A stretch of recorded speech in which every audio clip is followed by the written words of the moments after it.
So this is crossbow mode. Earlier we have discussed this thing. So can be seen here battery. Your battery can be seen. Your USB flashing interface, then indicator, then CPU is seen here. Okay, so it has got MS540, the microcontroller with 10 kilobytes of RAM. This might seem very small to you, but yes, this is not the latest one. These are quite old one. Then, but 802 point this radio, then storage, then firmware, and power supply. 5.1 microampere sleep. Now we have seen sometimes like this ESP32. So that is for the latest one. It is having 2.5 microampere as sleep current, and dual core processor. Then RAM is there 256 GB. Some RAM is there. Flash is there. Flash ROM is there. 4 MB flash ROM. So it is having higher configuration. So here again, this is another one. Is overall architecture of a sensor node. Already we have discussed this thing, and here more of that communication part is put here, fundamental part. So here you can say this application layer. Okay, so you will write whatever you program that you flash on your node, that will be running on the firmware which is installed. Either it will have its own firmware or tiny OS kind of thing. Then that application layer will communicate with the sensor and gather the data, format that data. Then there will be network layer and physical layer. So even as it is now what you can say a mini compute device, and it is communicating with other device, it has to go through this OSI layers, but it has not got all full-fledged OSI layers. Whatever the requirement or minimum requirement is there, that can be seen here. So here physical layer, it has got its Wi-Fi radio control, and this radio we have seen this 2.4 gigahertz, no 802.11 BGN compatible bands are there here, and this MAC and physical layer, they will be dealing with this wireless communication. So this is another aspect of wireless node. Yeah. So here how this typical WSN deployment, wireless sensor network is deployed, you can see here. This is a typical region. Okay, and this is communication range of best. Here it is mentioned that base station, you can say as central node, or in our majority of WSN deployment, we will have this as edge device or gateway device kind of thing. So this gateway device will gather data from all the nodes, and then it will locally process, forward it to the local processing computer, or it may send it to services like ThinkSpark. We are having Blink services, or we are having other Amazon AWS IoT core services, Azure IoT services. Majority Heroku services are there, MQTT services are there. It can forward it to anywhere depending on what architecture of the application layer you are actually going with. Okay, my friends. So this is you can say multi-hop communication can be seen here. So typical what you can say deployment, where base station, this you can see 10 nodes here, and nodes are having limited range of communication. So suppose if I have actually discussed this thing, if this end-to-end range is suppose for example 100-meter, and every node can communicate up to 10 meters. So you can see now when this node number 10 wants to communicate with this base station, it will never directly, rather it will use hops. It will send data packets to nearest node, and then according to this forwarding table, this data will be reaching, and then through that it will reach the base station. Okay, so that's why multi-hop communication. For these protocols are there, we are going to see leech protocol, Pegasus protocol will be there. So these protocols they have this job of getting these data packets to the destination, and if there are multiple packets from multiple paths are received, fine, then this accordingly this packet will be discarded, and only one single version of the data will be reaching. So that coordination will be done by the application which is running on this base station. So here you can see one hop layer, two hop layer, three hop layer. It is the meaning of that is directly this in one hop this data will reach here, but for this layer it will require one hop. For this layer it will require two hops to reach the data to the base station, like this thing. This is first hop, second hop, and then they will forward it to the base station. Okay, so this is actually called referred to as distributed collection of the network sensors. Here you can see this distributed collection of the network sensors can be seen here. Just a minute. Okay. Yeah. So there is something called as networks versus individual sensors. So in some of the applications nowadays, when I say that in IOE or IoT, majority of sensors are coming in this category, network sensors, because it is Internet of Everything, and this nodes become smart object and they have to be network. But there are some, what you can say, deployments. There are certain requirements where you may have individual sensors or individual nodes also. So what they do, what these sensors do. So because of this network sensor, what you are having is that, for example, in your home, if you want to simply, there is some water tank is there, and once this water is filled to this level, then this tank will be actually cutting off the supply, and this motor is there. Suppose this motor will stop, kind of thing. So for that thing, networking is not required. An individual sensor is only required along with some circuitry. So that is more than sufficient. Okay, so it is the meaning of that individual sensor and the sensor which is connected to the network. So network sensor have extended range of sensing. Okay, they can be deployed. Now in such kind of circuitry, now power supply, everything has to be near to this water tank. This is water tank, you can see there. But in case of, you can say that suppose now you want to control the power, this water level of full colony, then you have to go for network. If there are suppose 10 tanks are there, and for all such tanks you want to measure the water level, then it has to be network sensor. For your home, it has to be individual sensor, kind of thing. So network sensor have extended range of sensing. In case now suppose, what you can say, for this 10 tanks it is difficult, that because you are measuring 10 tanks water level. But now think of this thing, a temperature measurement over the region. So I'm having, what you can say, 10 sensors here. So in case even if one or two sensor fail, I can almost get data from 8 locations, and that is, what you can say, that will increase the fault tolerance. Hmm? Accuracy is also there, because for overall this area, suppose you are here, so this area is of 10 kilometer by 10 kilometer, so a 10 kilometer circle radius is there, for example, sir. Then here temperature might be 10 degrees Celsius, here temperature might be 15 degrees Celsius, here temperature might be 20 degrees Celsius for some or other reason. Okay, so much variation is not possible in real life, but suppose hypothetical conditions. And then if we have multiple readings, then we can technically see that, okay, either we can get average or what conditions, what regions, and then accordingly we can take decision in your application level. So yes, it gives you better understanding of ground truth data and extended functionality. So depending on, what you can see, if you have this mesh kind of arrangement and in other networks and this traffic flow, then you can, in case of traffic flow or these GPS sensors, then bigger picture and bigger inference can be drawn. So that is the advantage of network sensors. So these are some applications of the sensor network, wireless sensor network. It comes for 4 marks in your university examination. So some of the, already we have discussed many of the things, so I will not go through each and everything. That will be just a repetition. Yeah, this military devices, here you can see. Then here low power networking for industrial, what you can say, applications, where in a typical plant, then healthcare, then smart, what you can say, consumer. These sensors are deployed. And what typical architecture is that various locations are there. Sensors are gathering the data, passing the data to the gateway device, and then to internet, and then you can have your your web application, backend application, which can analyze this thing, and it will put it to BI dashboard for further decision. So many of you have seen studied this database, data warehousing and business intelligence BI dashboard. So technically everything goes to dashboard. So some of the applications, you can see this ThinkSpark.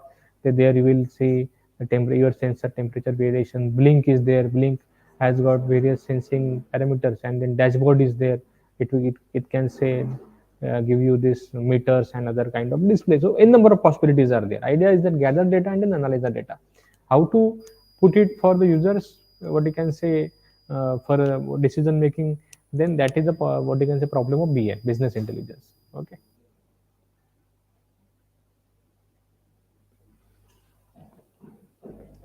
So characteristic and challenges when we face, again, this is another question, 4 to 8 mark question is there. So when WSNs are deployed, so large deployments are there, and then localized coordination for these systems in case of very large number. Okay, it has to be properly managed. Okay, either centrally or in distributed way. Or for example, now we'll see the protocol to even to gather the data. Even to gather the data, we have to go for hops and other thing. So for that purpose, we have to design a network, design nodes such that they will locally coordinate the thing. Remotely coordinating becomes another challenge.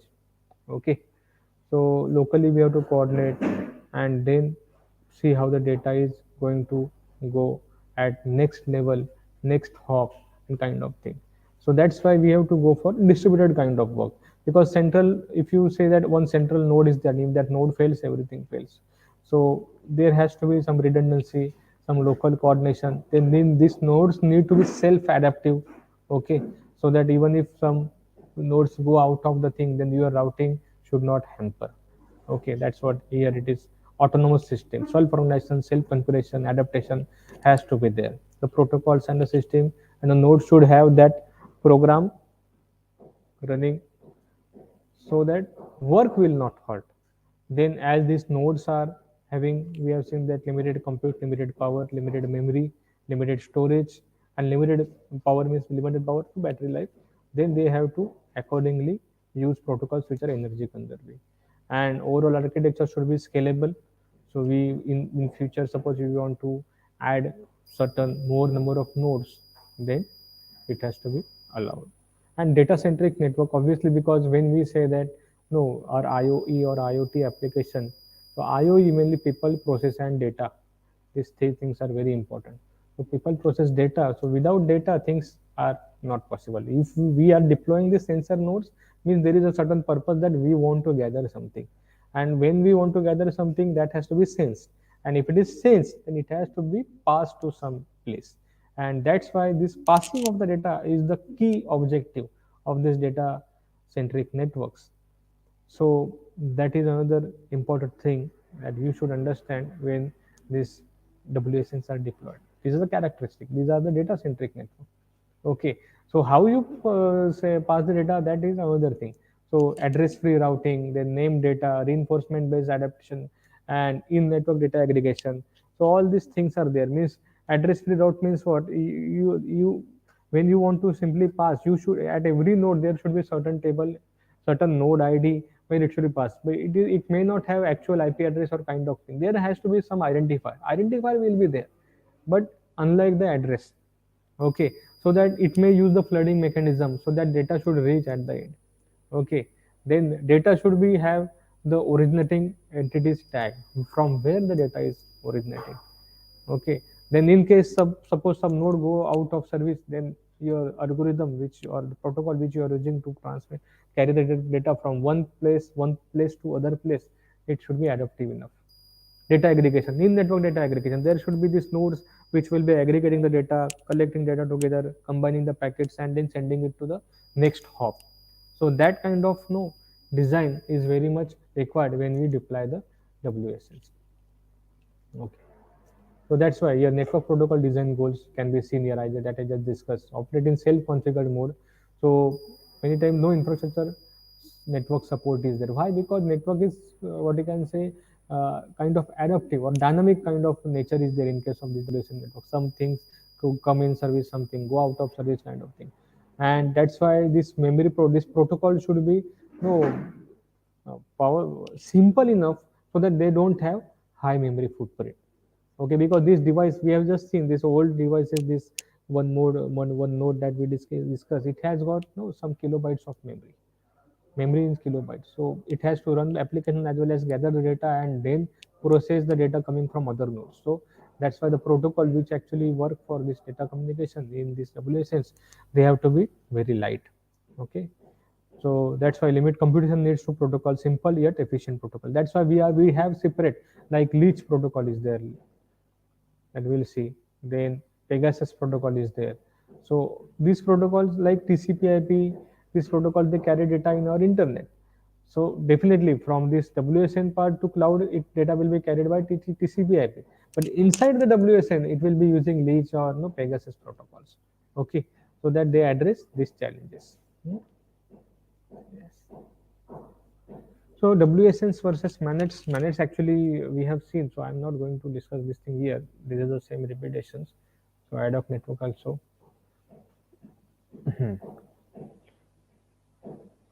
Yeah, so these are some of the nodes, why nodes or modes, same thing. I mean, WSN nodes and their what you can say uh, features can be seen, how much power it can consume in milliwatts. So when everything is active, 1080 milliwatt, and when nothing is active, it is consuming very what you can say low power can be seen here.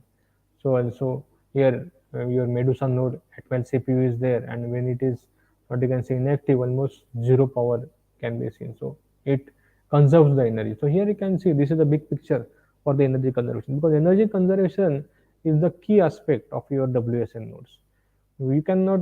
This is the main. So that's why if you see this ESP32, so it has got no BLE4 BLE version 5, I think, if I'm not wrong. So, but BLE is definitely there. What is BLE? Bluetooth Low Energy. Bluetooth Low Energy. It has got Bluetooth interface, but specifically Bluetooth Low Energy. So it conserves the power. So that is the beauty that no they are having low power consumption when long range or when there are no operations. Okay. So how this implemented at various layers. So application layer. It start with application layer when you are gathering the data this on the node from the sensors which is connected. So if I say that there is some sensor is there, and this sensor is sending that, for example, temperature, then okay, so in these applications they have in network data aggregations. So what it will do, rather than if suppose five nodes are sending data to one node, okay, for example 1 2 3 4 5, and these packets are coming for the next relay to this node or node X. So what this node will do, it will not transmit five different packets. Rather, it will combine this packet. It will aggregate the data, and then one single packet will be sent to other node. And this packet structure will be such that it can identify the originator of this subpart of the packet and the packet data. So that will help to save the power at application level. Then in case of network layer, you are having multi-hop route determination in case of this leech protocol. Then energy aware route routing algorithm, it will try to find out the path which will conserve least energy. And then route cache and directed diffusion. So as this aggregation and diffusion mechanisms it is using, then link layer protocols are there. So the schemes which are for error control schemes are there in the link layer. They are energy efficient. On the physical and MAC layer, in case, so you can there is SMAC. There is a separate protocol, so this special protocol are there. So SMAC is there. Then collision free. All these protocols which are used at this MAC layer, they actually the modulator and physical device which is going to communicate on the wireless channel. They use these mechanisms for having low power consumption, and physical layer, so low power circuit and CMOS and ASIC design, actual modulating circuitry, then energy efficient waveform and code design, optimum hardware, then adaptive radio frequency power controlling is there. So all these things we will find on these WSN nodes or IOE nodes, so that they will conserve power as much as possible. Sorry. Yeah. So here, this now we are moving for network architectures for this WSN. So two types can be seen on the screen. So how the networks are arranged for this best performance. So we have seen this thing here. You can see hop one, hop two, hop three kind of thing. Layer one, layer two, layer three. So how you can see that now this node one, two, three, and node four, five, 6, 7. So when this node 1, 2, 3, they are coming in one layer and they will be communicating with node 4. They will relay the data to node 4. This is the nearest node. And this node will be forwarding the gathered packet and its packet to node 7 and 6. And then you can see data is aggregated here at node 7 and 6, and they are sending only single packets. This is the layered architecture. Here you can see clustered architecture. So these nodes are grouped in clusters. We have seen this thing also, and all nodes they are sending this data to their cluster head, and then this cluster head will be passing this aggregated packet diffuse packet to this base station or gateway node, gateway device, so that it will be uploaded to our cloud application for further processing, or it may send it to other what you can say PC or the server can be seen, so it will be processing that thing for data analytics purpose. So these are this understand this layered architecture and clustered architecture.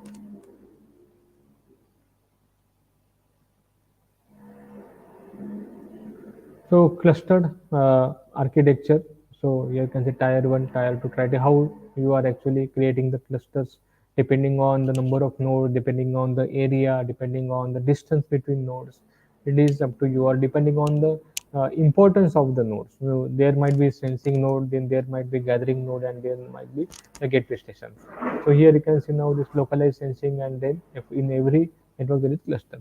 So depending on the application, you are going to cluster the node, either their role base. Here you can see here different role can be seen, or location based clusters are what you can say formed, and they will be gathering the data and uploading the data. So that's why this leash protocol is working on this cluster formation and forwarding data to the cluster formation. So low energy adaptive cluster hierarchy. So this leash protocol is there. So what you can see your base station or gateway device is here. Every node selects the cluster head. Okay, it uses the distributed algorithm. It has got tiered architecture. The cluster head will collect the data from this wireless sensor node, and then this data will be diffused, it will be aggregated, and then it will be forwarded as a aggregated data to the base station. So this saves the energy and minimizes the number of packets, minimizes, so number of packets are minimized, drop will be minimized, and retries, and not retries, it depending on the error control mechanism, it can also save the energy. So in the layer network architecture, the nodes are organized as per the distance, and then they will forward this this packet to the what is next level of your layer. So here you can see in every layer, either you will have this kind of device which will be providing them with this uh, relay of this wireless network. It will be having this network connectivity for these devices. They will be communicating with other higher hops, and data will be forwarded to the packets. Okay, both the things we have seen. Mobile network hierarchy, multi yes wireless multi-hop network architecture. Here, this multi-hop network architecture. Mina is seen here. Leech we have seen here. Low energy adaptive cluster hierarchy. Then here is mobile multi-hop infrastructure network architecture. Mina, that is another what you can say uh, network. It has got two mobile nodes, then 10 nodes and base stations. They are actually communicating depending on this communication range. Packets are forwarded to the higher what you can say layer, and they will be aggregated at the base stations. Yeah. So same thing I just discussed here. So today we'll stop here, and the next lecture we'll see this data dissemination and architecture protocol. Hmm.